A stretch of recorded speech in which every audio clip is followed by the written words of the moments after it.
Вітаю всіх.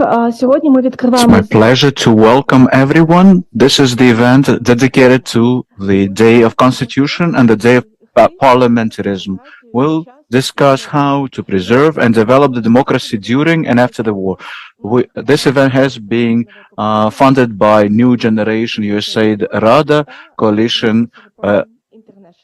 Reform Package and Ukraine Inform International. Today we will present to you analytical papers written based on the results of the previous research and surveys. We'll discuss how the democratic institutes react to a full-scale war, what is the status of democracy in Ukraine now, and how the dialogue with the society with involvement of international partners help to preserve democracy in the time of war. I give the floor for the welcoming speech to Michael Mayer Resende from DRI.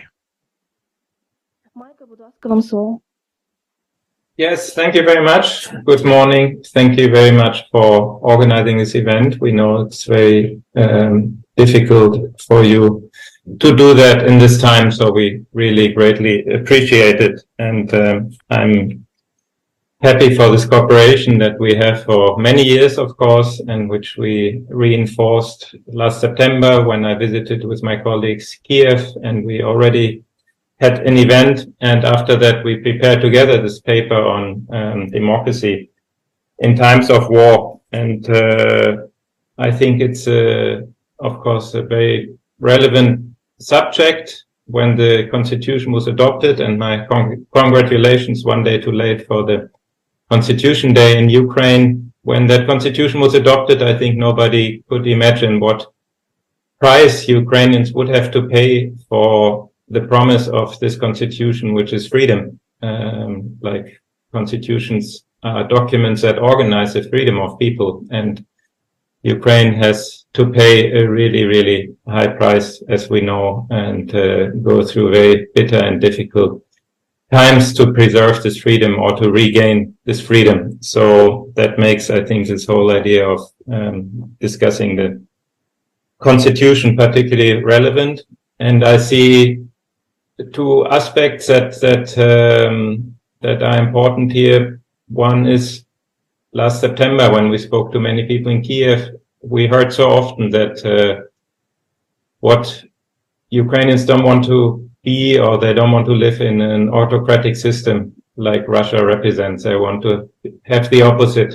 And I think that's a very strong groundswell, and it's one of the reasons for the high morale of Ukrainians in this whole war. That yes, it's about the nation, of course, it's about the territory, it's about people, but it's also about freedom and the way you want to live in Ukraine, and you want to live in a democracy. And the second is that this concept of democracy is very difficult in a war, of course, because executive power has to be extremely forceful and decisive, and a lot of transparency that you normally expect in peace times you cannot have in a war situation. And yet the promise of the Ukrainian constitutions and democratic constitutions is even during war, some standards apply. Yes, they can be restricted, but it's not that democracy just disappears.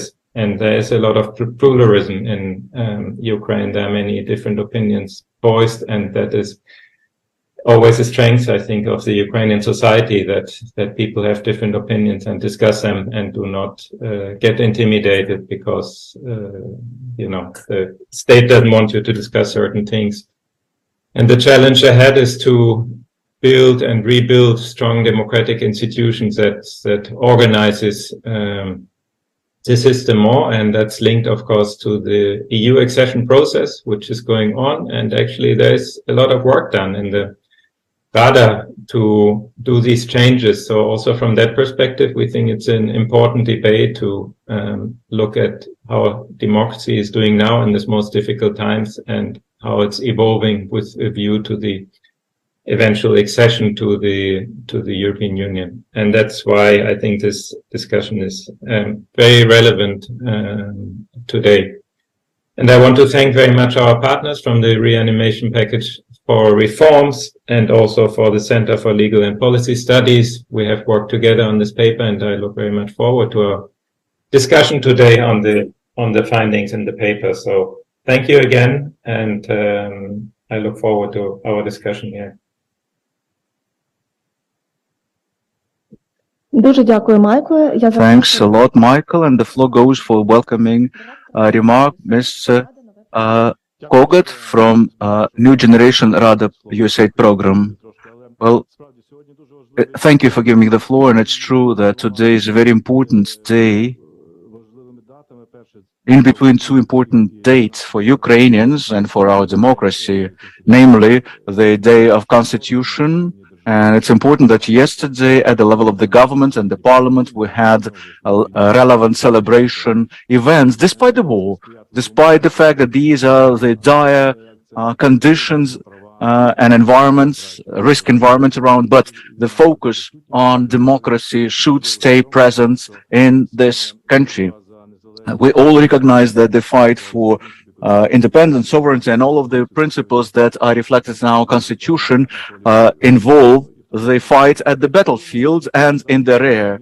And second aspect, what's going to happen tomorrow, it's less known, but since our program promotes parliamentarism in this country, the world of global parliamentarism is an important day, and we want various events to be dedicated to it, because the parliament is the heart and the heartbeat of the democracy, and the parliament should always be promoting democratic ideas, pluralism, and discussions, debates, which we hope will again help us to offer free access to the parliament when the time is right, to open access to mass media and citizens to the parliament. Now, because of various security arrangements, it's not possible. Yesterday we had an event, for instance, where First Deputy Chair of the Parliament, Mr. Kornienko, has stressed this particular point.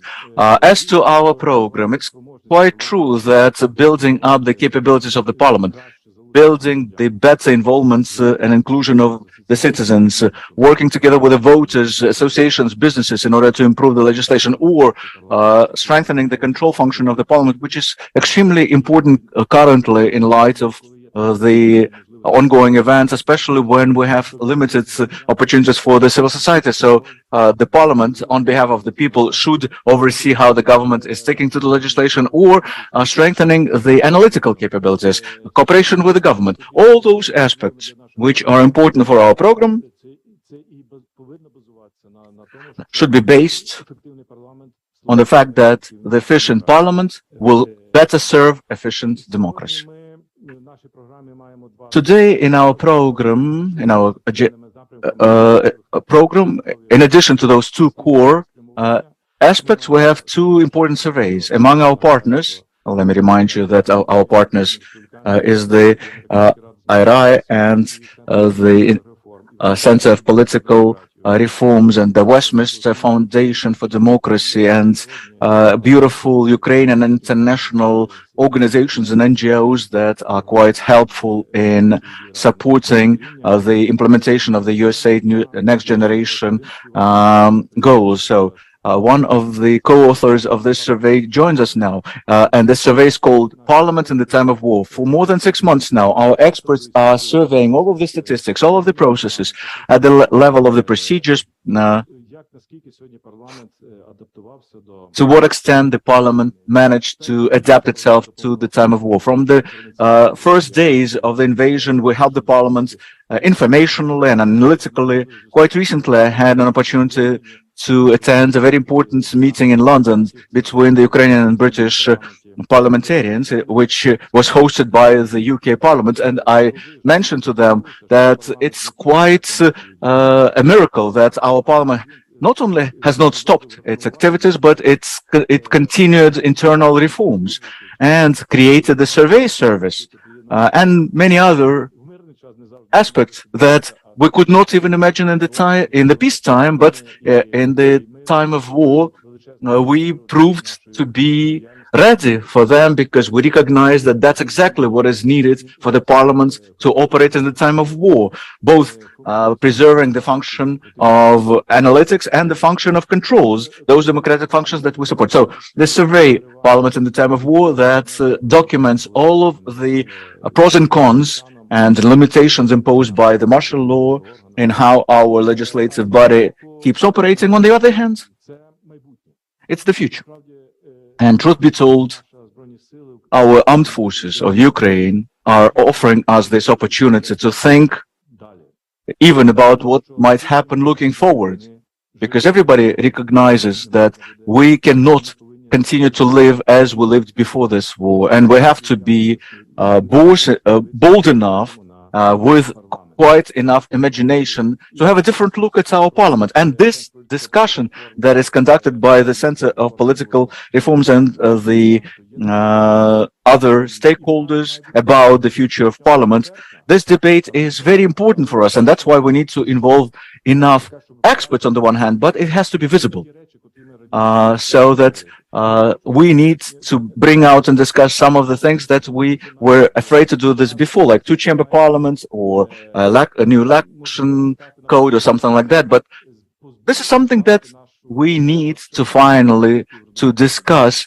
to deprive our parliament of the rudiments of Soviet era. It's not so, well, we recognize that it's going to be tough to have enough resources to build the new transparent parliament as a glass house, but this reconstruction and renovation of the country should bring up this need to get rid of the Soviet smell from the corridors of power, because we still have some people who claim that, oh, how great it was to work in this parliament back in the 1970s. And I can still see some of those old-timers at some of the meetings, and they still say, oh, 70s, 80s, it was such great times, and they still have their followers who still work in this parliament. And if we compare, and we can cooperate with the Parliament of Austria, where people of that level make decisions. They offer huge training campaigns for our secretariat, and they offer this opportunity for our further development. So, two moments. We need to clearly state that today's event is one of such opportunities to identify the status quo of the democratic parliament in the time of war. And secondly, it's an opportunity to start discussing what would be the design, the future vision of our new parliament. Something that would definitely help us in light of any political processes that we hope will help to shape the new Ukraine, including election-related decisions. So not probably in the time of war, but still with our victory, some new quality will arrive. Thank you. Thank you, Mr. Igor. Now the floor goes to Ihor Koliushko, the head of the Political Legal Reforms Center, one of our stakeholders. Oh. Thank you, Olha. And I'm grateful for arranging this event. Extremely important topics will be raised and discussed and voiced out today indeed. And thank you for giving me the opportunity for giving a welcoming speech, because the 2 last days I was attending numerous events and nobody gave me the welcoming speech time. So that's why let me add some ideas to my welcoming remarks. So the war is a very special time in the history of any country, where, according to the constitution, we have to impose certain restrictions on human rights and on the performance of government institutions, which is quite obvious. But any restrictions in a time of war or inability to do certain things should not be treated as indulgence, like, oh, it's the war and we don't like to do something, that's why we won't do it. No. I believe that there are still lots of things to be discussed now in the time of war, namely the future of the constitutional institutions in Ukraine. Hopefully, we'll hear a lot of ideas about the parliament, the presidents. Specifically, I would like to hear the analysis of how come the president is not performing some of his constitutional obligations, not signing on timely some of the laws that have been approved by the parliament. About 30 laws approved by the parliament, they're still in the pipeline for his signature, and their fate is unclear. And I'm curious how it's evaluated from the standpoint of constitutional law and from the standpoint of the current situation. Well, probably the war gives grounds for this decision of the president, but just an example. Another thing. What we're probably lacking on our today's agenda is the take on the future of the cabinet of ministers, the vision of the future of the cabinet ministers, because the constitutional ministers is a constitutional authority by our constitution, extremely vital and important for the future of the country. But still, there are a number of interesting processes going on right now when a lot of references are being made to the fact like, what can you expect from us in the time of war? But I believe in the time of war, especially in the time of war, and always remembering that it's the last 9 years that we're fighting not only for the integrity of Ukraine, but for the choice we made, for the lifestyle that the Ukrainian people want to abide to and live with. And that's why the role and the importance of the cabinet ministers and its function of shaping the policy of the development of the country becomes pivotal, vital. Today, there will be yet another meeting of the Coordination Council on the reform of the statehood under the cabinet ministers. I received the invitation yesterday, and frankly speaking, some of the things were quite surprising to me. For instance, according to our legislation, it's the directorates, specifically created structural units in the ministries, should form or shape the policy of the development of the country in relevant sectors that those line ministries are responsible for. So in 6 ministries, we don't have such directorates at all left. They've been liquidated. In most of the ministries, they have only 1 or 2, and one is like an internal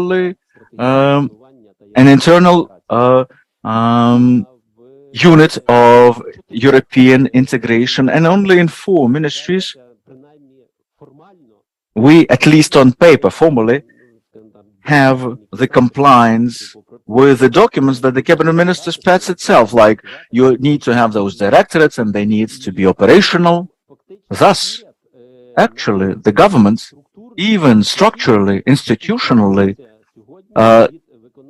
steps aside from performing the function of shaping the policy for the development of the country looking forward. And I believe this is quite an alarming symptom.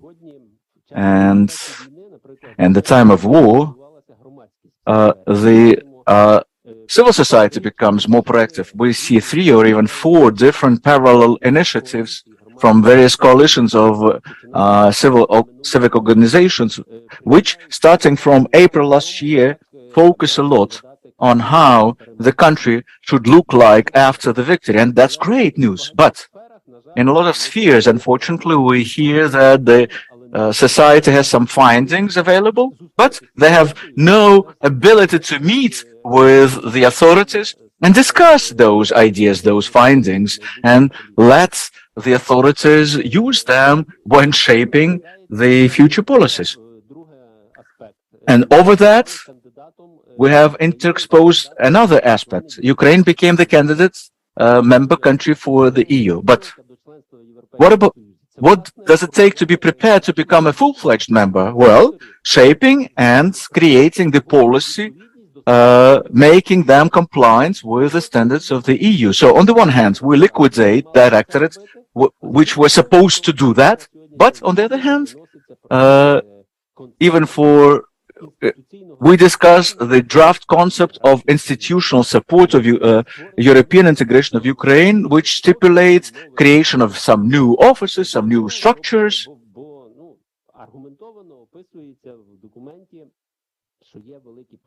And the paper argues that there are huge challenges in meeting the requirements for EU membership.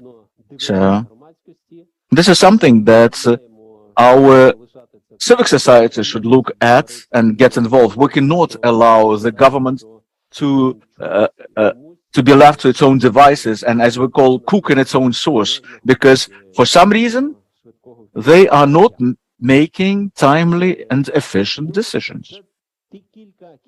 These are only a couple of ideas that I would like to suggest for further discussion. Oh, one more idea or one more piece of information was reminded to me a day before yesterday when I was listening to the first deputy chair of the parliament at the similar events in the NDI. He was telling us how much has been done in the parliament, in the Verkhovna Rada. And yeah, it's true, lots of things have been done. And Ihor Koliushko supported lots of those things that have been achieved. But at the same time, what they do is they pass the decision by the chair to refuse to accept electronic letters from the citizens of Ukraine for further review, only from the foreigners. That is to say, the capability of the parliament to accept and process electronic documents from foreigners exists, but not from the citizens of Ukraine.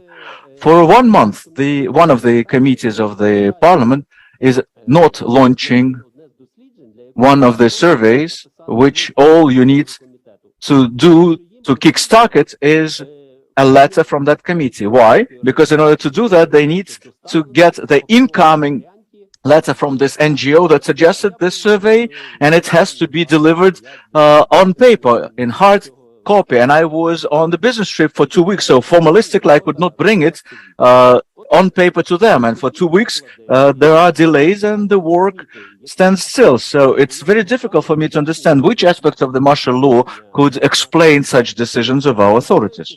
Hopefully today, in a lot of presentations, we will discuss those problems, analyze them, we'll look pros and cons in favor or against some of the decisions, and thus we'll start bringing order in our house. Thank you, Mr. Ihor. And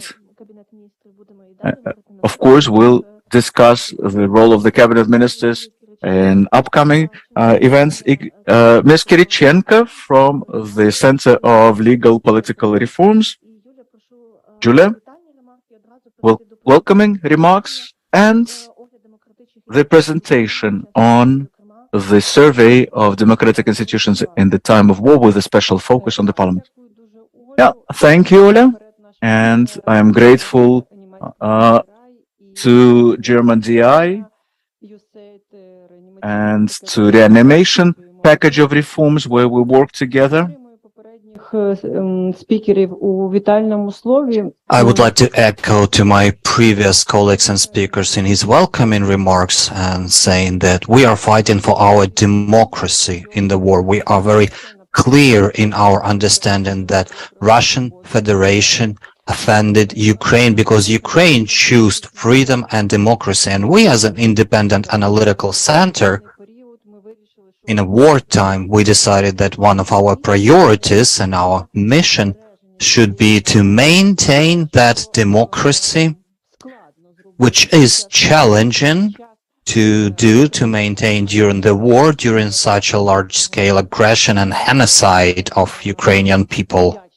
We're grateful to power authorities who stayed when enemy was at the doorstep, and there was a real threat for doing that, for their efforts, but we understand that our mission is to monitor, to oversight the democracy which we have developed, and to speak that heroic Ukrainian people deserves the best guarantee of its constitutional rights and freedom after the victory, and not having the parliament as the core of a democracy, as the entire democratic tool of power, that is impossible. So I'm grateful for everyone who joined the discussion today.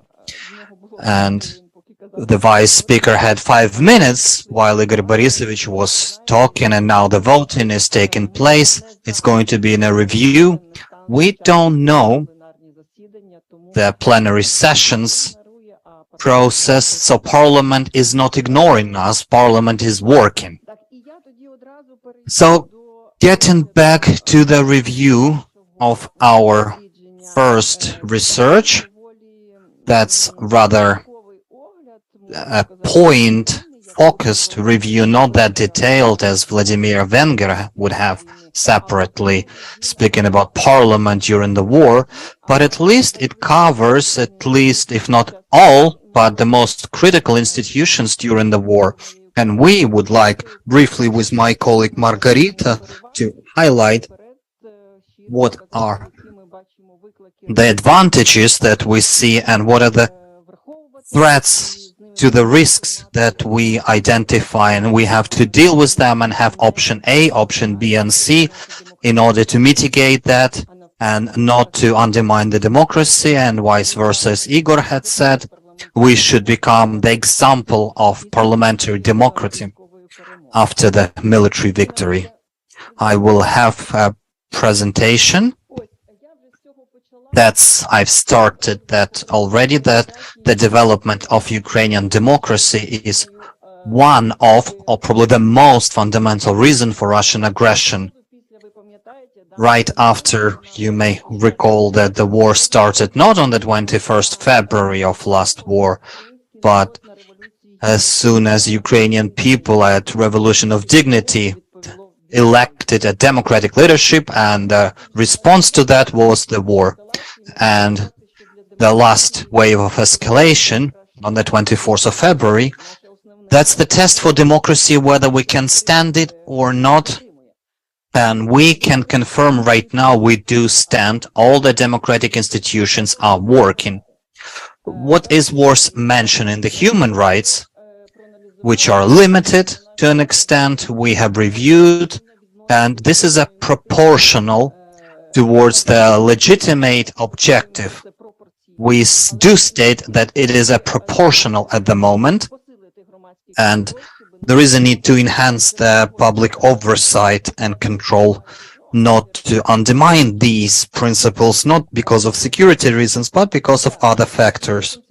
So the power continues its operation, and we see, based on sociological polling, in particular NDI, thank you for having a director here, 95% of Ukrainians choose Ukraine to become functional, full-scale democracy. So this is our main objective for public community and power to do so. Parliament, as I said, Vladimir Venger would have his bits and pieces in more details dealing with Parliament. As Igor had mentioned, tomorrow is the Parliament Day, and we understand that it's very difficult for Parliament to operate because it's a collective decision-making agency. It's not the individual-run team, but we also see that Parliament is in operation. We even see the increase of productivity of Parliament during the war. We see that the plenary sessions takes place. We see the committees taking their sessions. The voting goes on. But the trust to parliament during the war has been reduced among society, and we believe that's because of lack of information and informing. Let it be not at the eve of parliamentary sessions, let it be after, but informational campaign is not sufficient in terms of role and function and what parliament is doing during the war. And we understand the parliament, same as president, and we're grateful for his efforts, had maintained democracy, had maintained democratic governance that we all have now. But still the threats that we see, that's agenda and parliamentary sessions are not made public, maybe not referring to data, but maybe some advance warning would be useful, or maybe some information in a block section. So for the next quarter, we plan to do X and X. So it's just a post factum response, or when president vetoes something. So parliament had voted something, and then when president vetoes something, you can react and respond and maybe knock to presidential doors to veto some draft laws because we see some risks or breaking some principles. So information on the content of parliamentary sessions is limited.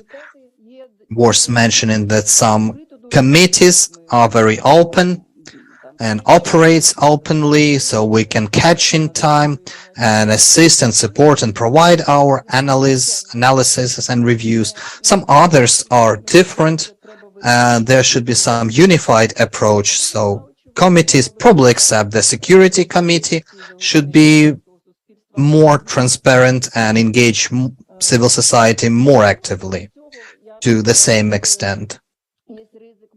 There is a risk of decreasing the efficiency of engaging European parliaments. Right now, this risk is balanced. Parliament is working with European institutions more actively, and we saw in the first stage of the war that cooperation was less intensive than we expected, and aspiring the candidateship, we should enhance that direction.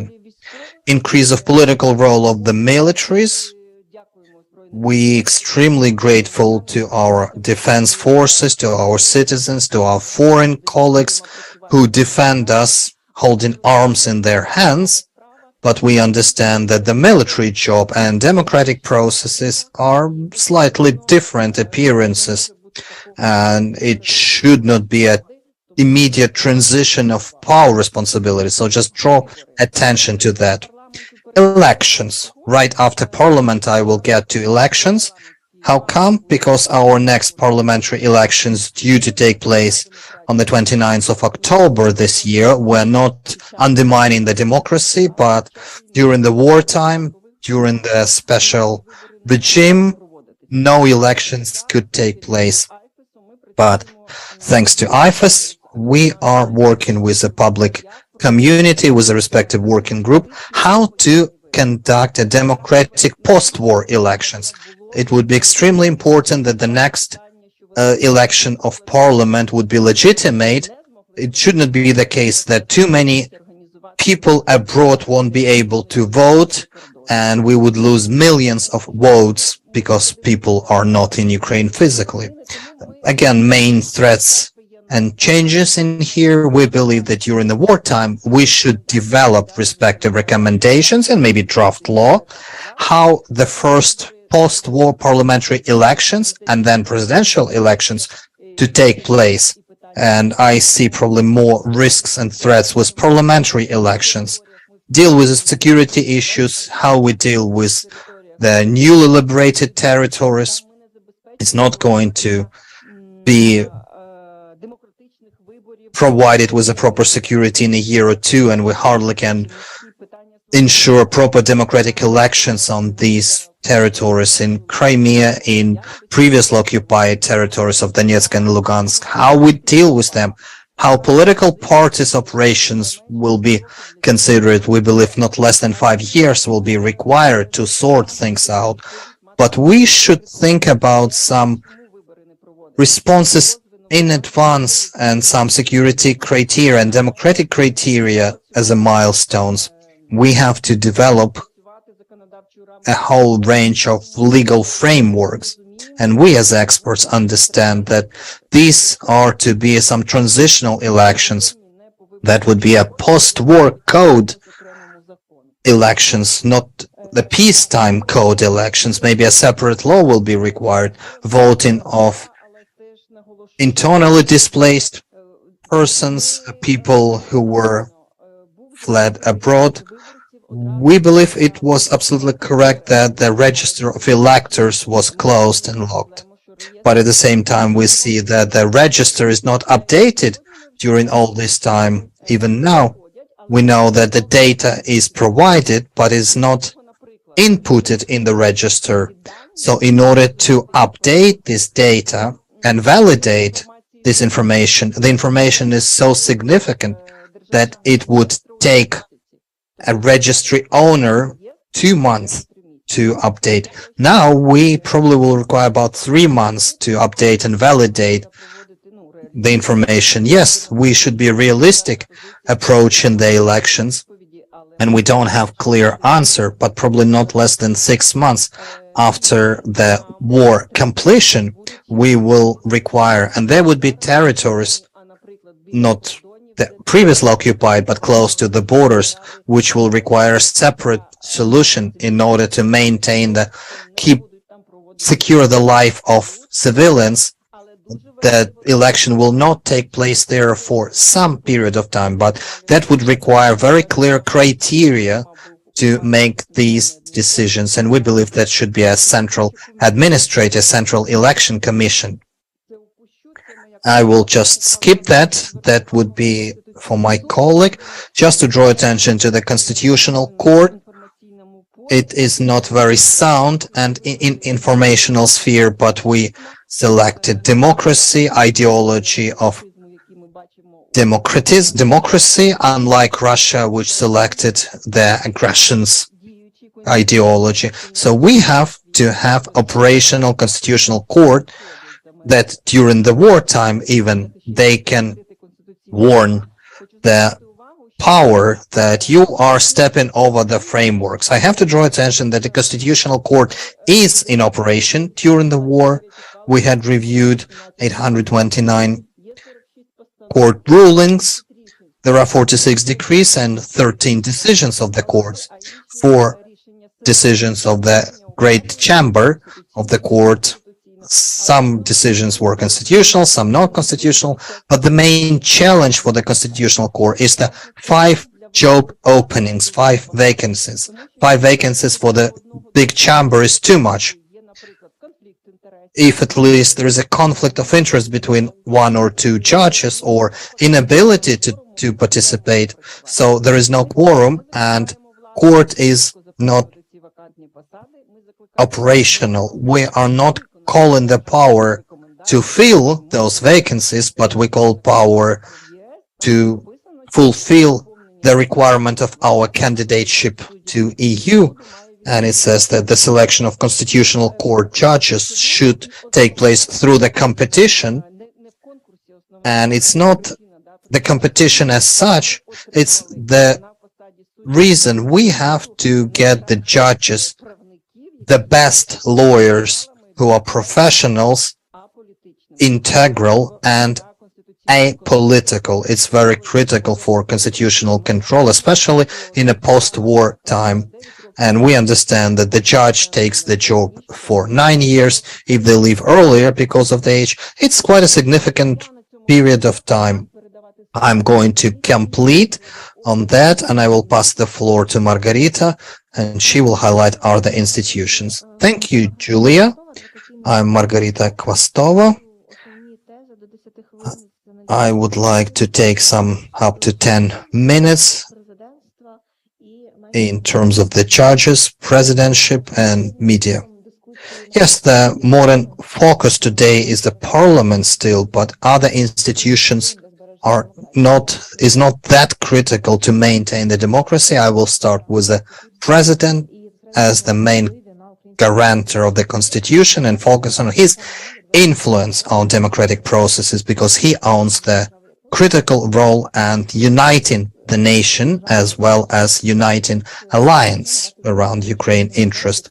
And it's critical to mention that President Zelensky became the symbol of Ukraine resistance, and it helped political system to overcome the shock from aggression. At the international level, his effort ensured the stability and irreversibility of political course.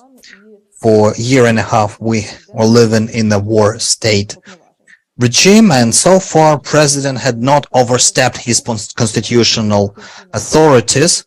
What other potential challenges and threats may take place if there would be not enough control leverage for the presidential functions? Worth mentioning, of course, that as a result of a large-scale invasion, President became a very strong president during any crisis, during any war.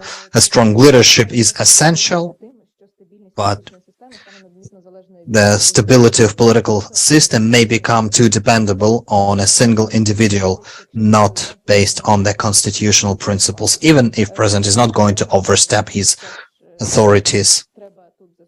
We have to state that so far all branches of power were operating efficiently, and ensuring the countermeasures and counterbalancing effort. The other risk of the president is his presidential office, who played a significant central role in setting up the governance principles and establishing relations with alliance, but the risk is that the responsibilities of the office is not clearly defined by the constitution, so it's not clear what the office actually can do. It's an advisory institution, but in fact, the head of the office is one probably of the most influential person after the president, and sometimes even duplicates the functions of individual ministers, especially in some abroad engagements.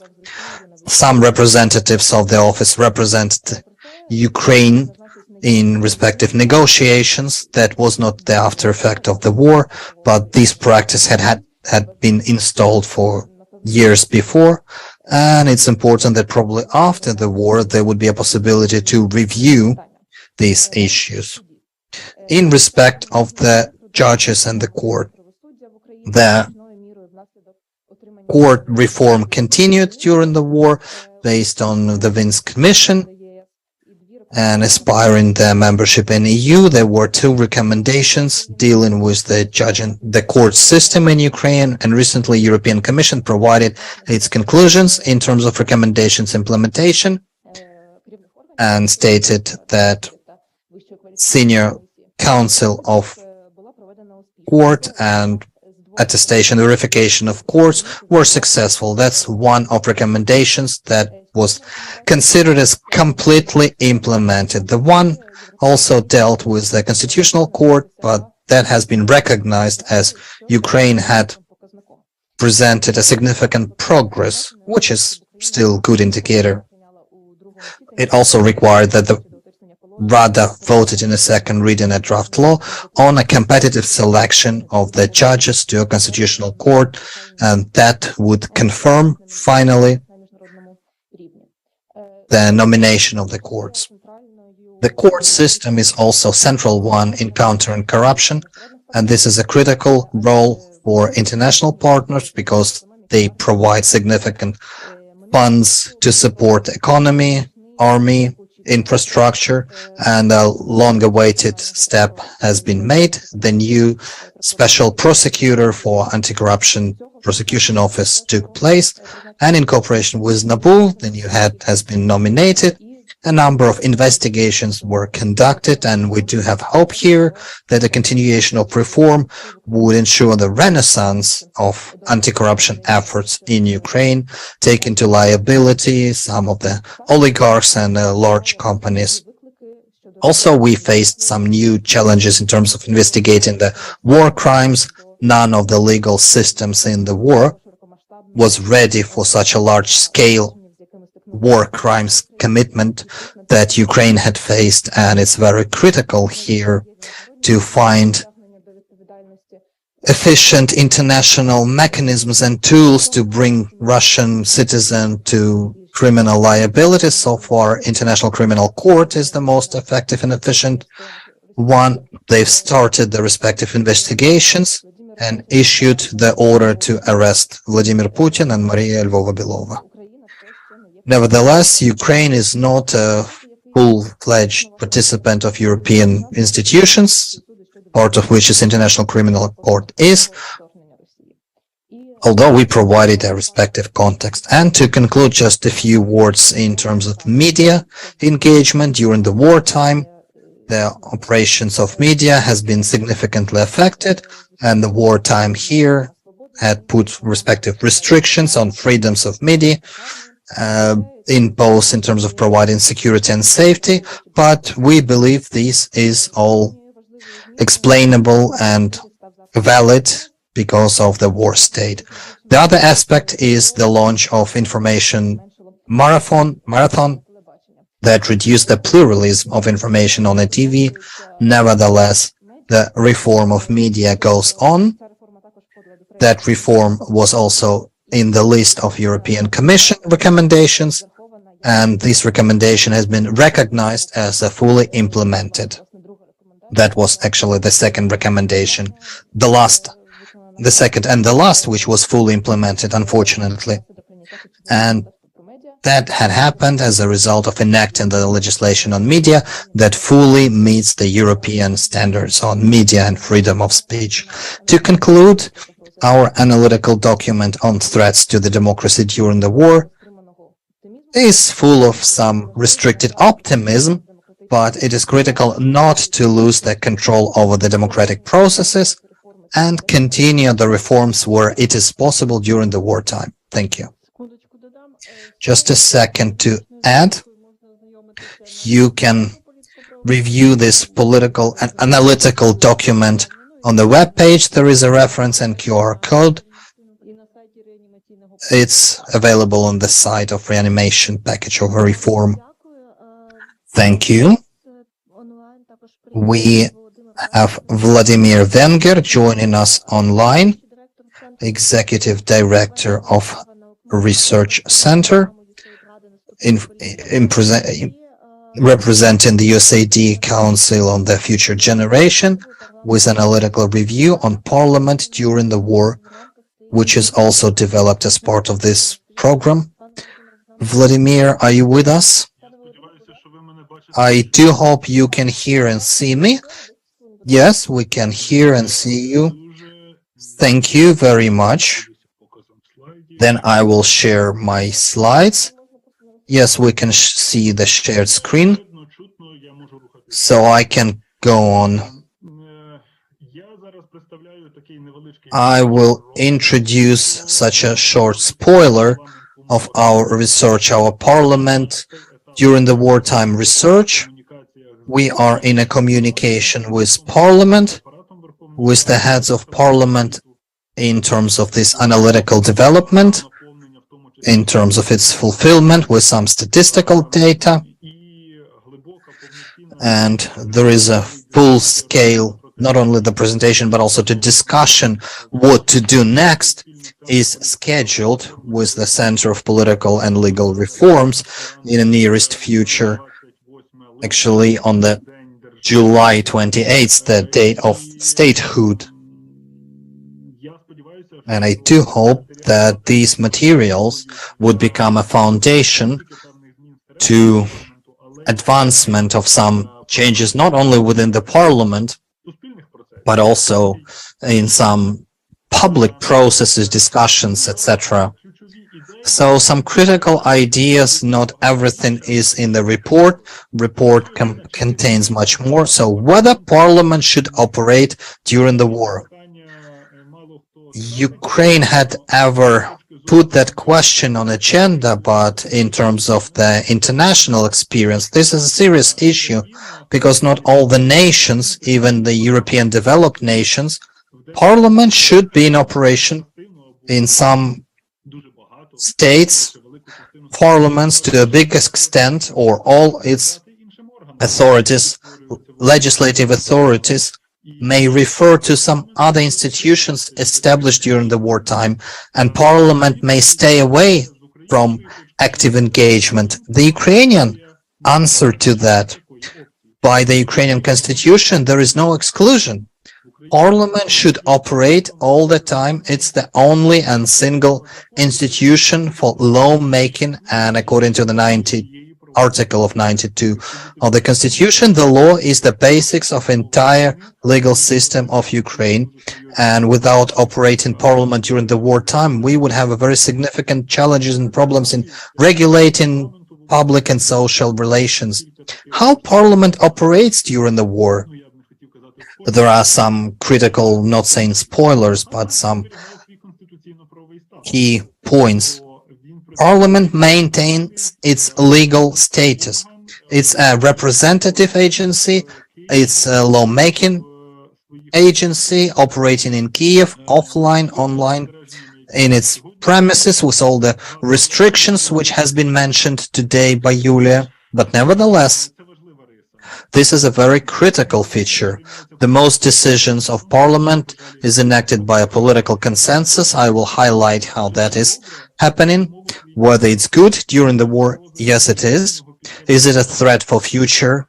In a post-war period, yes, it is a threat.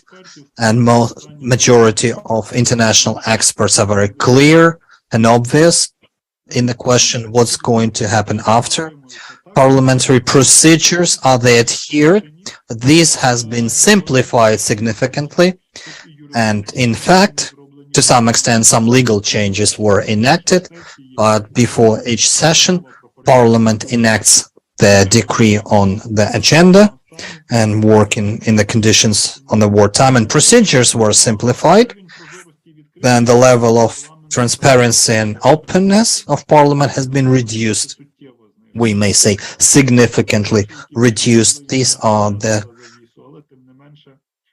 some elements that allow us to look behind this curtain, but that has been reduced. Just to highlight some statistical data that has been collected by us from open sources, and it's obvious to state that these are absolutely authentical, unlikely, because that is what we as a society see in official messaging, information, web page of Parliament and committees. We do hope that it meets the reality even in a wartime. So with our analysis, we are at the stage of verification with the leadership of parliaments and leadership of head office. Again, based on open source, that's not some confidential information. The number of sessions in each month, how much the Parliament was working. I have to refer immediately that these are the sessions within one full session without interruptions and breaks. So actually these are the days of sessions in the meaning of parliamentary agenda session, and that's the main stress. This is to compare the number of sessions every month before the large-scale invasion, January 2022. So if we compare the number of sessions reduced, but reduced not critically, in 2 times, obviously we are not consider here some morning and evening sessions before the war. This is a different story. Same the number of committee sessions. If we review the time slot during the war, after the invasion, all the committees conducted several sessions every month, which overall corresponds the number of plenary sessions, and sometimes these numbers are bigger a bit. But if we take the Committee of Foreign Policy or Economic Development, the number is significantly increasing the number of Parliament overall, but committee like sports, youth, infrastructure, which the number of sessions is not that significant, it's still significant. Не якась закрита інформація. Average duration of the meeting. This is the information from official website, and you can see that in March, April and May 2022, the duration was shorter. Well, that's during one day. Then they leveled out, and now they balance at the level of 3+ hours, even now. These are the fresh statistics until May 2023, including. If you compare before the full-scale invasion, the duration was longer, but not that much longer. Almost, about a half. So even in the time of war, the parliament works for quite long periods of time, and though its sessions are quite long. The number of items on the agenda, the substantive items, meaning that which requires to vote for laws and resolutions, so not procedural votings, but the substantial votings. And as you can see, the parliament on the average starting from March passes a huge number of acts, reviews a huge number of acts. In July 2022, there was a huge uptake, increase, but then there was no pause in August. Despite the July increase, the parliament continued to work actively in August as well. If you look not only at the number of those decisions, but where the parliament passed positive decisions, that is to say, passed the decisions, more than 226 votes. So the number of such decisions, all in all, is almost the same, slight margin only, with the number of items on the agenda.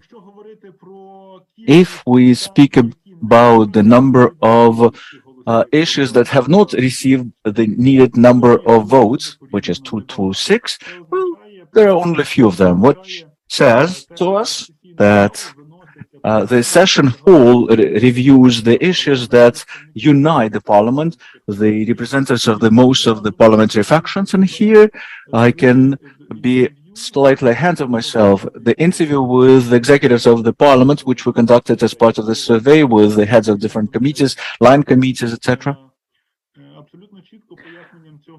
The absolute clear justification for this was the new format of agreeing on the agenda before the plenary session starts. This is not traditional to have this endorsement meetings, but they worked quite well in March, April, and May last year. The number of draft laws that have been approved in general, and those that were passed in the second reading and in general.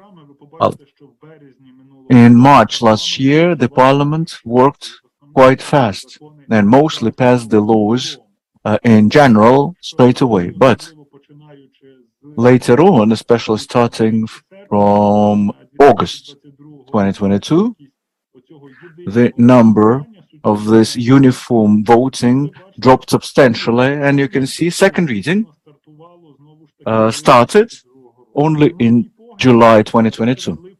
So I believe June, July last year was the period when the parliament returned to almost pre-war indicators of stable work. Quite clear on the previous diagrams with the average duration of parliamentary sessions. This is an interesting indicator. We talked about local self-government. Well, I added this diagram and it's presented in the survey in greater detail. But basing on the previous speakers, I would like to raise the question, is there a threat to democracy in Ukraine? Well, this is the indicator that there is no trend for usurpation of power now, no legal trends and tendencies. I'm not talking about political ones. Let me briefly explain what I mean. Point being that, according to the legislation on martial laws, the president can create military administrations at the level of oblast, rayon, and settlements. At the level of oblast and rayon, they were established on February the 24th, 2022. At the level of settlements, we have only a handful of them established, less than 10%. Well, we have available statistics to check. The changes have been introduced into the law on martial law, and even in the case of creation of the military administration at the level of the settlements, it's not obligatory that the local self-government bodies will discontinue their work. Only through the voting in the parliament it could happen. And on this slide, you can see how many authorities of the local self-government bodies have been discontinued during all that time. Minuscule numbers. What does it mean? That at the level of territorial communities, not even where the active hostilities are taking place, formally and legally, the elected officials and authorities keep working. Mayors, in particular, and councils and executive committees at the level of communities. This is a very important indicator to understand that there are no legal attempts to usurp power in one hand. I'm not talking here about the head of the state, the office, or the general staff, or because the military administrations are subordinate to the general staff. So legally, there is no such trend, and I hope that's how it will continue. Couple of comments. Sorry? Summing up. Okay. About the types of approved laws. The trend goes on, namely passing the changes and amendments to the laws. We can see who were the subjects of legislative initiative to various bills. Deputies' bills are supported the most still, and the number of votes for them is the highest. The latest trend I would like to share with you, sorry that I ran out of time, the parliamentary control is not only working, but is quite proactive. 4 temporarily and 7 investigative commissions have been established. But there's one threat from legislative control standpoint. The parliament started to use the ability to delegate its authorities to other bodies.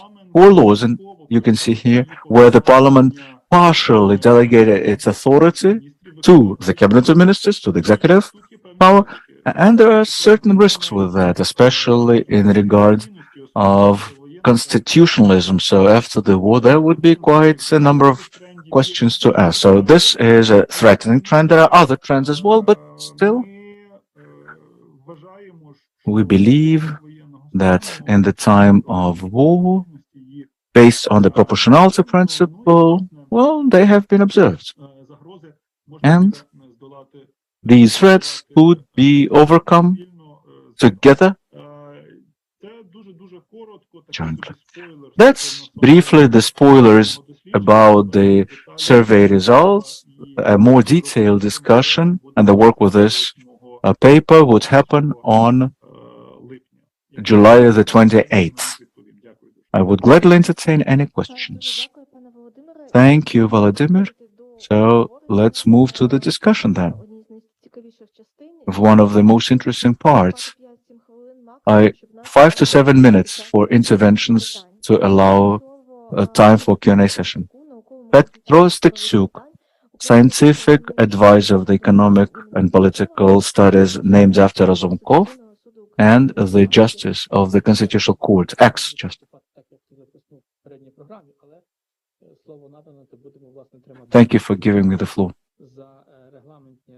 And thank you for reminding us about the limitation on time limitations on interventions. Well, first of all, I would like to welcome everyone with this high-quality analytical paper conducted in a very difficult times, at the times of war, which is of special importance now because working on preserving the democratic grounds for statehood in such dire straits difficult times is our joint contribution to our victory. It's not enough to see the victory coming, but to preserve what this victory and what this war has been waged for. First of all, preserving the constitutional grounds introduced in 1996, namely its democratic nature. A very good approach to look at the status quo of preserving democracy through the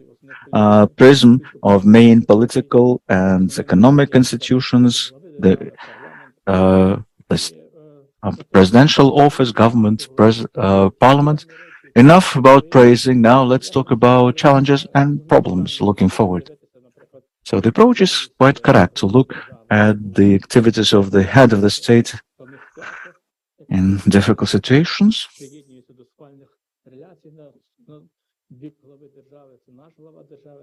Well, of course, we want to praise our head of state, but at the same time, sometime in the future, we still need to start discussing how other political, legal institutions could help for the head of the state to work.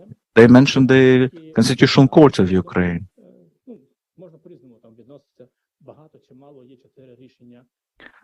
Well, only 4 decisions in 2 years have passed. It's not enough. And in those rulings, according to some experts, you don't feel the concerns, the general concerns that the whole Ukrainian country, every average Ukrainian feels in the state of war. Because those rulings were passed from the pre-war times, but still, getting back to the head of the state and his activities, the major basic function of the constitutional jurisdiction body is the constitutional interpretation of the constitution and interpreting constitutional norms on the status of the head of the state as the supreme military commander. We can help the head of the state, even to his office,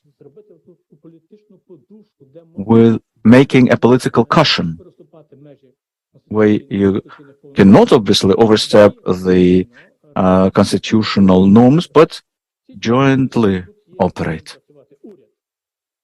Lots of things to deliver here. The government, it's being correctly stated that this is the government of the warring state and it operates in very difficult situation. But there are structures that not are outside the constitutional oversight, but often enough perform the function of the second government and perform them quite well. Working together with the government structures, but since we're a constitutional state, we need to start legalizing, constitutionally legalize such a system. Beautiful study on the status of the parliamentary performance in the time of war. Mr. Dekan, we'll be waiting for you to come back. While you are outside of the country, nobody knows what happens in your dean's office. Our colleague, constitutionalist, has been elected quite recently as a dean of the law school of Kyiv-Mohyla Academy. This is a great news for us. This is the second example in the capital, the city of Kyiv, when the dean is a constitutionalist. Not everything goes to criminal law. So the epoch of criminal law in dean offices of law schools is probably over. And this is a great sign of a democratic development of our state. Mr. Dean, come back to Ukraine.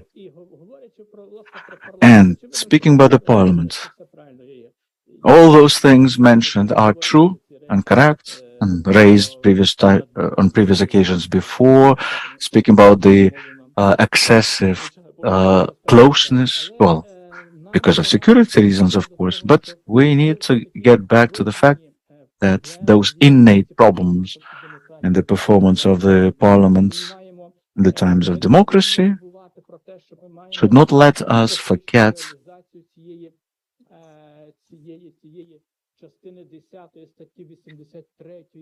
Article 83, Part 10 of the Constitution of Ukraine should be adhered to. The parliamentary faction that has the majority of MPs has the rights of the coalition as outlined in the constitution.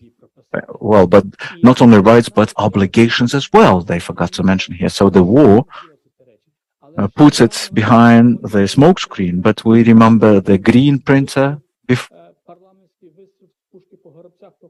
and shooting from cannons to on small birds. Well, the war doesn't hide those problems. And as an ex-justice of the Constitutional Court, I would just like, most likely, the problem is that this norm has not been concluded, that Part 10 should be followed by Part 11, responsibilities. It's not enough to provide for the mono-majority, so-called mono-majority, the rights to form coalition of parliamentary factions, but also outline their responsibilities. And then any premature discontinuation of the coalition should cause re-election. So there are no obligations and responsibilities on the rights invested into them. But this has direct impact on preserving the democracy. But whatever we are discussing today, I would like to say thank you, colleagues, for this very serious and systemic survey. Job well done. And I wish all of you new successes. Thanks a lot. Well, actually, we have two surveys presented today. Alicia Shishkovska, IFES Chief Executive Advisor, please comment all the election-related issues. Yeah, thank you for inviting us here. Speaking about democratic institutes, we cannot avoid discussing elections, and we recognize that the elections could not be conducted under the martial law, so we're only talking about the elections that will happen after the victory of Ukraine. That's why now, together with partners in IFES, we focus our attention on finding the solutions on the most accurate, most difficult problems and tasks and that Ukraine will face when arranging and conducting post-war elections. Let me stress out that right after the war, conducting the elections, taking into account the scale of problems and not having enough time for overcoming them, we need to have some transition period in place.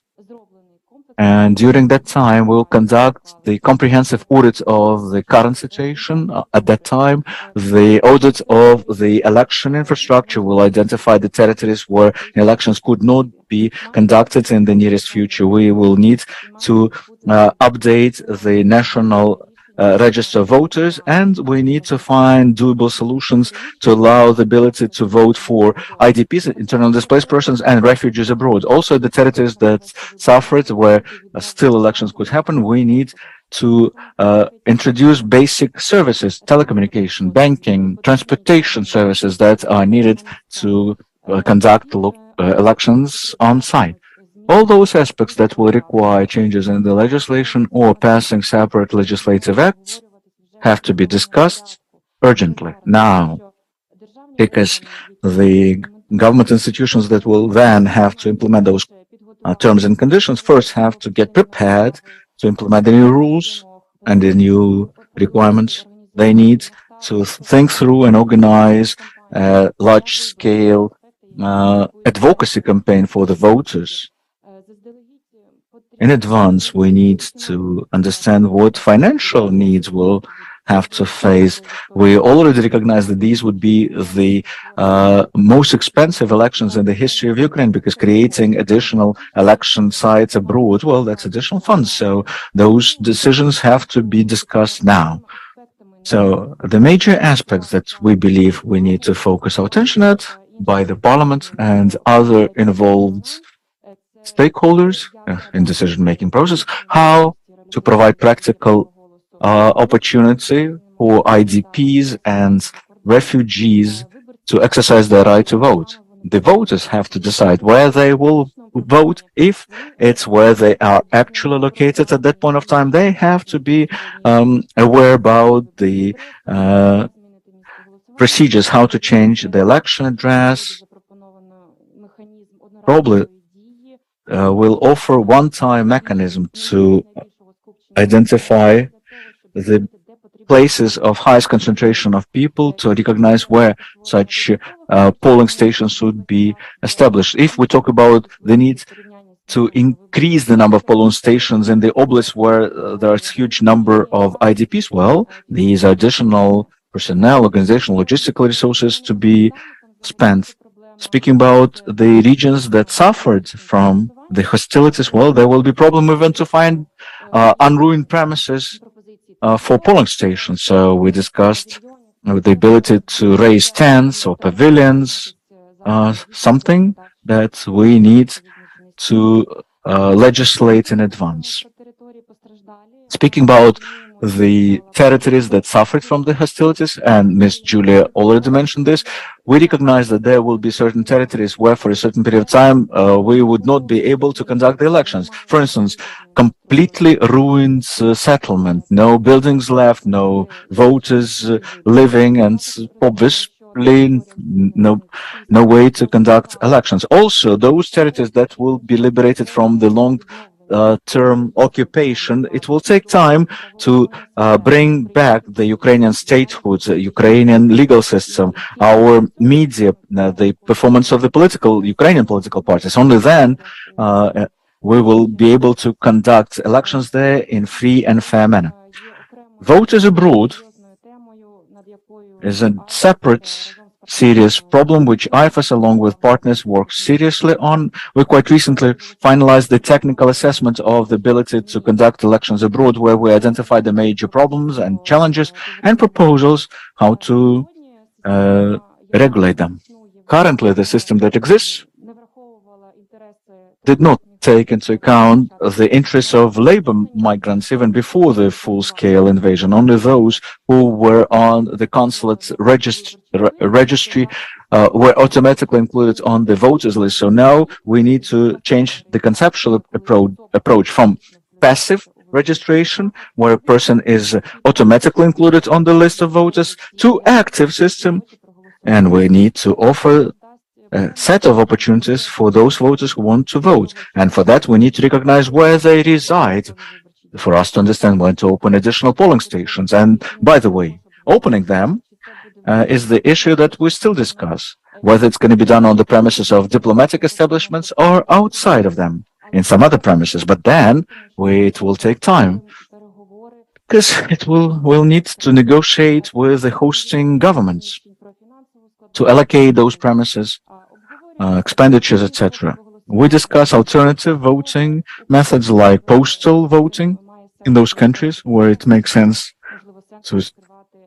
to do it over post office, not by opening additional postal polling stations. But for that, we need political decisions to be passed. And like I said, they have to be passed in advance. But in order to pass the relevant law, we need to conduct the advocacy campaign for all of our citizens, both IDPs inside the country and refugees abroad, about the options that they have available in order to vote. So, in conclusion, there is a list of very serious problems, indeed, but they can be resolved. What's important that it's done in open and inclusive manner by involving experts, NGOs, international partners, and I would like to voice out that international supervisory missions will pay special attention to what extent the government was able to organize the voting for IDPs, internally displaced persons, which is important in the context of our accession to the EU, now that we're in the status of the candidate country, because when the ultimate decision is taken by the member countries, the level of adherence to democratic principles during the elections would be one of the key issues to pass the favorable decision. Thank you. The floor goes to Vadim Miskov, Program Manager from Detector Media. Thank you, Ola. Thank you for inviting us here. It's great to see you offline. I was missing all of you. So let's start with good news about the media. Well, first of all, thank you for the survey that you presented. It was extremely useful to raise our hand from the sea of our own problems and to see that others face similar sea of problems, but together we can resolve all of them. So the task for media that the European Commission raised in front of Ukraine to conduct the membership negotiations is one of the two that has been met. And it's good news for media, and it's a great opportunity for the 5 other commitments that Ukraine have to meet. So that's positive news. Another positive news is that despite the ongoing war, there is the press freedom indicator conducted by Journalists Sans Frontières. From 106, we got up to the 92nd place, despite the fact that the government is intrudes in the work of the media. They explain it that there is less impact of oligarchs and higher economic health of media in Ukraine. Well, positive news for us because it gives signals to various players that we are reforming this and the freedom of speech is blossoming, but that's not true because the full freedom of speech is not something that we can discuss. Igor Borisovich have mentioned already that the war gives the authorities the ability to limit a number of the rights, including the rights for freedom of speech. And the Constitution does provide for this opportunity under the martial law. And the authorities did make use of this opportunity, limiting this right. But still, those limitations and circumstances were such, not by design, that such limitations and restrictions proved to be quite soft, except for TV. And the sphere of TV broadcasting, well, what sort of a limitation are we talking about here? Well, this is not a military censorship, of course, which is possible in time of war. Well, there are elements of military censorship, but something that we started noticing back late summer, political censorship in TV marathon, ignoring representatives of opposition parties in on this TV marathon. United 24, well, something that is what the authorities did to partially limit the freedom of speech. Well, the society raised this issue publicly. There was criticism, and thanks to Suspilne, which compensates the fact that in this marathon there is lack of representation of opposition politicians on other channels. Of course, this marathon, which is quite fashionable to say in different communications that the channels united. Of course, they were motivated to unite. And of course, it unified the TV picture, so to speak, and partially limited the pluralism. In the first months of the invasion, raised no doubts for this phenomenon to happen. And it's great that various channels started cooperating, uniting efforts, and generating content together when under the shelling. But it's the 18th month of the Great War. It's the beginning of the 17th month.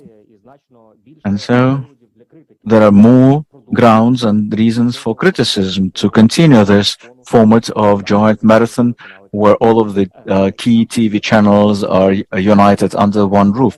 And there's a fear that what we believed is a temporary form of organizing the Ukrainian TV environment, well, it's gaining roots and becomes permanent, and thus it might destroy the difference of opinions that the Ukrainian media was always unique for. And also, it's not just one marathon. There is another marathon that covers a foreign audience called Freedom in Russian language. And of all the global community, our government invests huge funds to work with the Russian language audience. Is it the true priority? Is it the correct priority? Substantial funding has been allocated. Well, 2022, 400 million hryvnias. This year, 2 billion hryvnias has been allocated to work with the Russian language audience. Freedom Marathon. Well, is it a financial priority in the time of war? And they are not providing enough for Suspilne for the same amount. And you know, this is such an issue, a challenge, that despite all the reforms in media, the funding model of public media was unreliable, and it's still unreliable as per legislation. So authorities may reduce the budget, and rather channel funding may be reduced or spread this funding among the oligarchs' own channels. And this all calls the respective questions in terms of priorities and whether such restriction of freedom of speech are explainable and reasonable during the wartime. Maybe there should be different sorts of restrictions during the wartime. Why do I mention that in principle, not mustered significantly, although powers tried to take control over the media space? Because TV is not a dominating source of broadcasting, and marathon and unification of the picture on a screen pushes consumers to go online and search information there, which is not so individual there. We have a media, the index of media awareness of Ukraine, and it says that 70% of information consumers, because of a lack of different points of use in telemarathon, the customers refer to different alternative sources of information. The Telegram, for instance, which Telegram channels becomes the primary source of information. It's not even a Facebook, because there is a sort of moderation of information, because Zuckerberg been called to a commission to review. These are the Telegram channels. Register, but you can't even grab the owner of a channel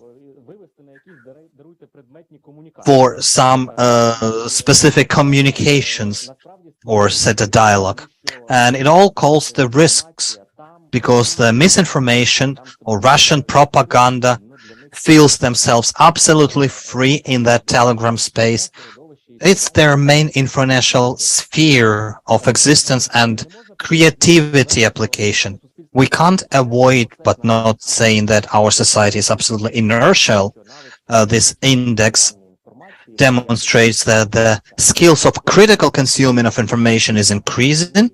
So the society is developing these skills not as rapidly as this challenge evolves. And again, gradually from negative to positive, some new tools and new regulatory authorities being generated. How that is going to affect the regulation of the Telegram channels, which are the most challenging, the time will show. The new law on media had provided some additional responsibilities to the National Council on TV and Broadcasting, but the time will demonstrate whether we will be effective in that or whether we should conduct additional reforms. To conclude, these problems are not unchangeable. There could be recommendations and views how to evolve. Stop funding oligarchs-owned media.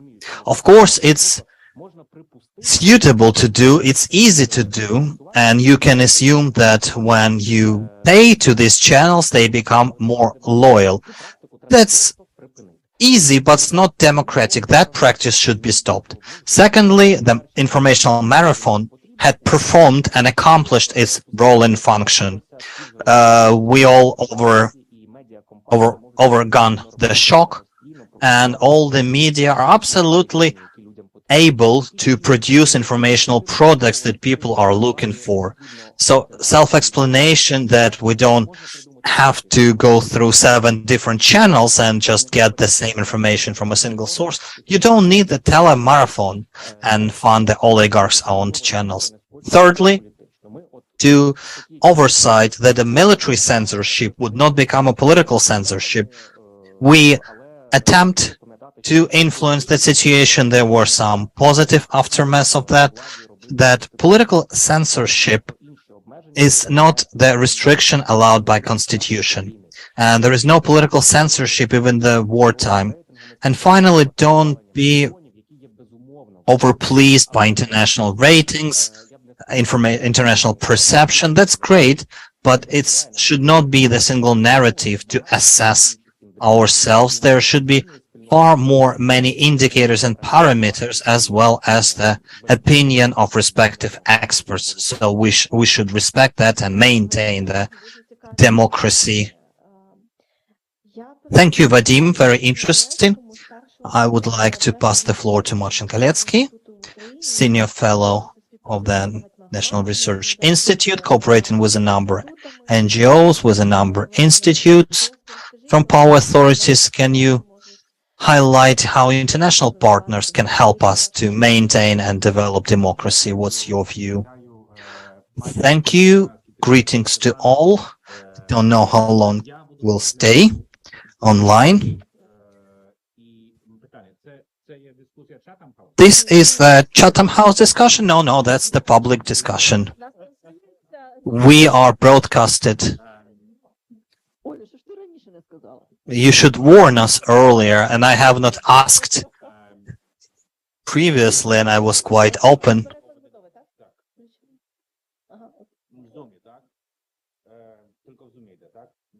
So that's translation in Zoom.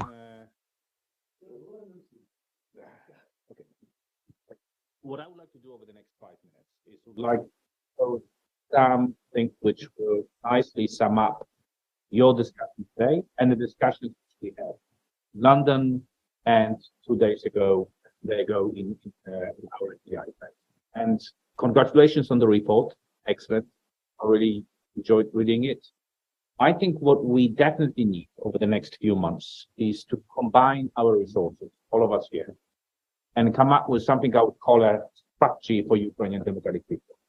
Really analyzing all those elements, all the challenges, all the opportunities, and agreeing on a mid to long-term plan where we actually have a strategic vision how we're going to defend and strengthen democratic infrastructure. And Igor and Alicia, remember we had this discussion in Warsaw a few months ago. I truly believe that we need to start talking about what I call critical democratic infrastructure in Ukraine.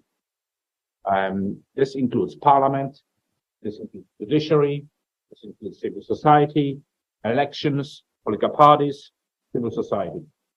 And I think we arrived at our discussion in Warsaw a few months ago, at the point that we have to realize that there needs to be a major investment in this critical democratic infrastructure. That's going to be 2% of the dollar systems.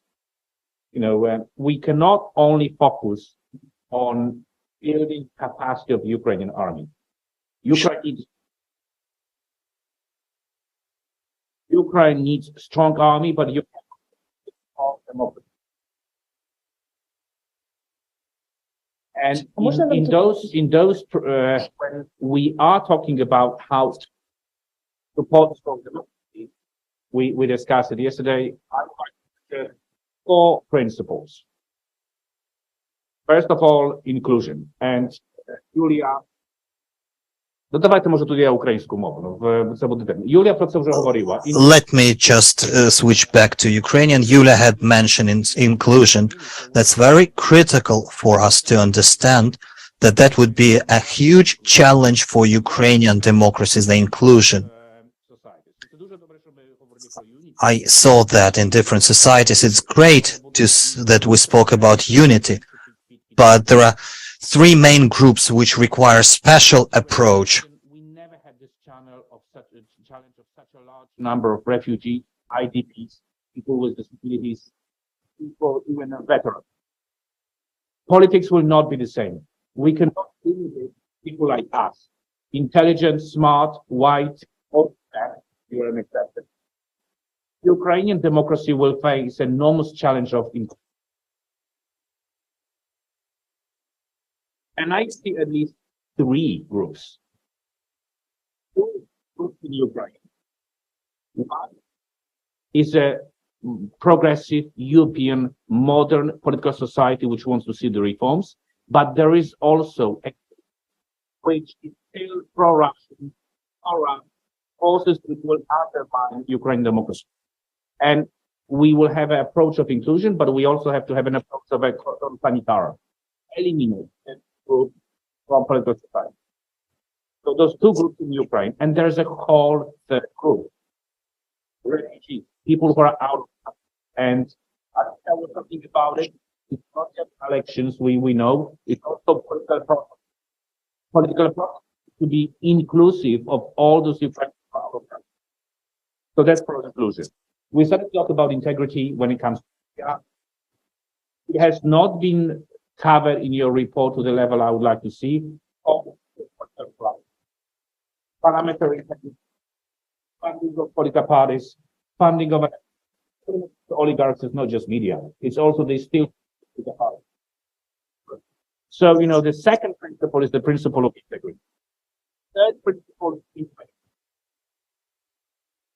Let's be honest. We will have 28 million Ukrainians left after this war. Or maybe even less. This is a huge challenge for human capacity, for the function of our democratic institutions. We compensate the loss of a human capital with innovation. Democratic need to invest in innovation. Judiciary needs to invest in innovation. Parliament, political parties. Final point is, you know, we discussed the issue of trust, how to make democratic institutions attractive. And Yuliya, I have seen veterans as an enormous opportunity. I see all the challenges to integrate. But they also will bring enormous amount of patriotism, innovation, leadership. They will find reforms. They will put enormous pressure on corrupt political elite, because political elite will be afraid of another Maidan. So this is an opportunity to actually show this level of accountability. That you will have to leaders from the front line coming to Ukraine, building a better Ukraine.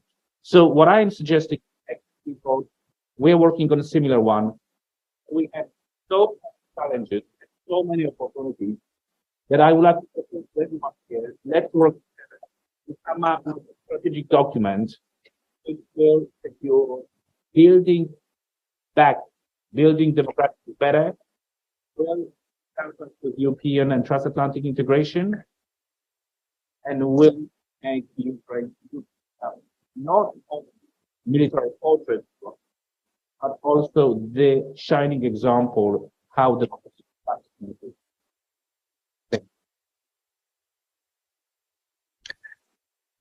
Дякую дуже, Марчине, дякую. Thank you, Marcin. Thank you for raising new issues that we have to reflect in our future analytical papers and the task for the state and for us. We started with the presentation of analytical papers. A number of thoughts has been expressed, and I would like to get back to authors. Maybe they would have some additional comments or conclusions. And Vladimir Venger, whether you would like to comment, provide any feedback after things been mentioned. Thank you. I would like just to say a few words about a different subject. I spoke about Parliament, and I had no opportunity to mention other components. But speaking about democracy in general, I would like to make a stress. The situation in Ukraine and a large-scale war in Ukraine, it's probably for the first time in the last decades, or several decades, the war in the state with a developed democracy and developed a legal system. Yes, Ukraine had issues, but these were not that serious or that woke. So I'm saying that right now at many platforms, speaking about the restoration and renovation of Ukraine, quite oftenly some international standards on peacekeeping or rebuilding or transitional democracies are applied. To my view, this is a very risky approach towards Ukrainian situation. Just to give you a few examples, a transitional court system at the level of United Nations and other international organizations, all these standards are focused at internal civil conflict, civil war, for instance. Colombia is an example, while Ukraine is absolutely different, and applying the standards would be impossible. Same refers to the democracy. I've brought an example, the absence of intention to concentrate power in the military leadership and the central power authorities. So far, it had not been happened under the active war fighting, while the majority of international standards are focused to prevent military from significant power, to avoid coup d'etat. And we do not have that threat in Ukraine. We will have a different threat, post-war time, increased veterans' political activity. But that would be different. And taking all these key principles, and not to talk much, these democratic institutions, both operation of political parties and possibilities to conduct referendums and elections in a due course, and inclusiveness and election, should be considered in Ukraine not as a tool of achieving something, but as the value as such. There was a very good brief, and thank you on behalf to Apora, speaking about election, to a great regret today when we speak. The most of platforms in Ukraine, they see election as the tool of achieving something. It goes to the front line, the register of citizen, establishing polling stations, printing the polling lists, counting, that's fine, but that's the technique. The most important that election should be the value, the democracy blossom, and election should take place when we all would be ready. Just a very simple thing, gender equality, and gender equality not because of election quotas to be maintained, but that's the possibility to provide opportunity to females who left the country, to get them back, to engage them to political parties, to develop in programs, to nominating candidates. You can't do that abroad. Same refers to males. That's another gender inequality. Those who were mobilized in the military, most of them are males. There are females serving. They will require some time in order to get back to active political competitive life. Not only the time to wait when it's going to happen, but to be proactive, because that's the fortune of the state. Just a few examples, but I think these are important things for understanding that using elections, as for instance in Bosnia and Herzegovina, after the Balkan issues in the mid-90s, to bring nation to peace. There is no need in Ukraine to bring anyone to peace. We are united to a maximum extent, using electoral democracies as it happens in South Africa or in Colombia for some other purposes. Existence of the state, not the case for Ukraine. So I echo idea not to rush with elections, but to have clear criteria, clear vision of the territories, and that's just elections only. The same refers to all other elements of the democracy, which we have to utilize Ukraine experience as some basics and foundation for improving international standards, which are, unfortunately, do not consider the possibility of application with a very well-developed democracies and with a very well-developed legal system. So we can be useful here as well. Thank you. Are there any questions? No? Yes, are there? Please identify yourself, and thank you for a very fruitful discussion, very interesting. And I personally had discovered quite a lot, and some knowledge about Parliament were refreshed, as well as the overall development of democratic spheres of the state in a wartime, post-war time. So I'm very grateful to colleagues for such a fundamental meeting. In his introduction, Igor had drawn attention, sorry he's not with us today, not meeting by president its responsibilities, vetoing or signing the draft laws within 15 days. Well, actually, the root of this problem goes back to the pre-war time, and there is a draft law which has not been signed for more than 930 days by the president. But I would like to hear if any participants can comment whether this issue has been brought to public domain. Some of parliamentary sessions are closed, and Parliament lose by that some subjectivity as a discussion platform for social open discussion on the specific draft laws and when this draft law is enacted. And a bright example would be on developing the cities, well-known draft law on enhancing responsibility of a service personnel recently raised the concerns, on prohibiting printing books originated from Russia. So information among the society gets known post factum, and the only way of addressing is the petition to president to veto this sort of legislation. So I would be grateful for expert thoughts, Vladimir, Yulia, Igor, anyone else who can discuss that. Whether in a given circumstances we maintain such a critical need in some closure of information in terms of time and place and agenda and maybe broadcasting of the sessions, or we can think of or implement some lifting of restrictions. Thank you. We just have 1 minute to respond and react. Yes. In my brief, I touched maybe later on when you joined. It's not the right time. It's definitely the right time to publish the agenda. I can't recommend in terms of the times.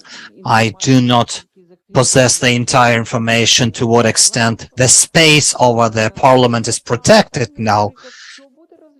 What something to be considered, maybe some generic blocks for upcoming 3 months we are going to deal with. That's definitely required. And I heard from Vice Speaker that they are considering that, they are going to do that.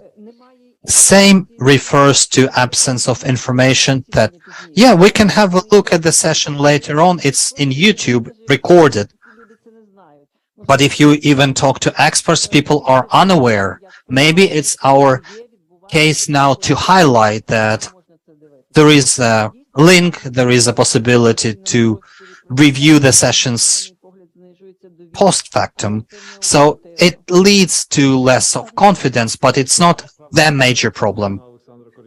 Yeah, we probably have to refer to Oleksandr Kornienko, who clearly had identified this case with agenda and actually raised the question to the programs like us, because citizen can't operate the Rada web page, but you experts operate, you see how some draft laws been publicized. Well, there is a complaint that it's not enough publications taking place. Maybe it's the issue to advise where to look for information. In terms of the dates of session, it's probably ahead of time. Whatever the air defense is good over the parliament, whether the Chinese embassy is close to parliament, we should not risk that opportunity. There is another case that we constantly undergo with the head of Rada officials working online. The resources were there during the COVID. All the equipment was installed. It all had happened, cost almost $1 million. It's not a session, it's for committees, and it's very challenging issue right now, operating in a hybrid mode with the plenary sessions. It's too many institutions, discussions, but speaking about some discourse, that cases like that, which I've heard that today we voted and then response and reaction takes place. They're doing that. Some of them are more public, some of them less. Some hearings or external sessions dealing with stakeholders. And we constantly stress on that. For some reasons, it is not reflecting in a modus operandi or in a decision making. So there are tasks, dates and time probably better not, but some ways to better utilize the resources, probably yes. Then I will ask Yuliya some final conclusions. Yes, thank you, colleagues. First of all, I am very grateful for finding the time and attending this session, not saying that we were very concerned, but we were thinking whether this sort of discussion should be launched publicly. And our belief is that, yes, it's worth doing, it's the right time to do. And we always were, and we are now, the partners of a state to a maximum extent to apply all the resources. Thank you partners for joining, and I enjoyed really the ideas and recommendations on expanding the format, and we realized that we missed government, but that's also the power context. So we were captured by the context, who is more influential right now, and some other elements, the political parties, the way of operation, the new political parties to emerge. So there is a space for development. Let's move together. Let's see, as Vladimir had said, our next potential engagement, and the Dean will physically present on the July 28th. Will be more focused on Parliament. We invite everyone to join the discussion, and with a Center of Political Reforms and a package of reforms will be combined to a maximum extent, and we invite other stakeholders to join our coalition, because our position as Ukrainian people is united against or repulsing aggression. So civil society should be united to be even more valuable, because we don't have other way. Glory to Ukraine. Glory to heroes. Thank you all the speakers. Thank you all the panelists. Thank you the participants. We spoke about democracy achievements, how to maintain, how to keep them running. The activity is supported by the USAID, Council of New Generation, reform package. This is not our last session and discussion. Thank you, the armed forces, for keeping us safe, Ukrainians, our international partners, bringing us closer to a victory. And the last remark that tomorrow the rehabilitation package of reform will present the vision of restoration of Ukraine in the context of 2030 in a social humanitarian sphere. Still, it is possible to register, and please follow us Ukrainian and English online. All the best. Good luck.